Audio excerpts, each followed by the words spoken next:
আলহামদুলিল্লাহ, কিছুদিন আগে আমাদের এই সুন্দর পৌরসভাকে নিয়ে আমি একটা ভিডিও করছিলাম। ওখানে বলা হয়েছিল আমাদের পৌরসভাতে রাস্তার দুই পাশে কিন্তু ময়লা আবর্জনায় ঢাকা। তো যেটা ফুটপাত আছে মানুষ চলাচলের জায়গা, সেটা কিন্তু এখন আর নাই।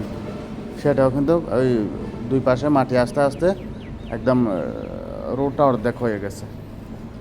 তো এইরকম একটা ভিডিও করছিলাম। এই ভিডিওটা করার পর আপনারা দেখতে পাচ্ছেন আমাদের পৌরসভার দুই পাশে রোডে এখন কিন্তু এই যে ময়লাগুলা ওঠানো হচ্ছে বা পরিষ্কার করা হচ্ছে।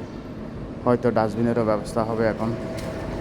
দোয়া করি এটা আমাদের পৌরসভার যারা কর্মরত দায়িত্বরত আছে ওনাদের হয়তো নজরে আসছে, হয়তো সুদৃষ্টি পড়ছে। তো পরিশেষে ওনাদেরকে ধন্যবাদ দেব, দোয়া করি তাদের জন্য। আসসালামু আলাইকুম রহমতুল্লাহি বারাকাতুহু।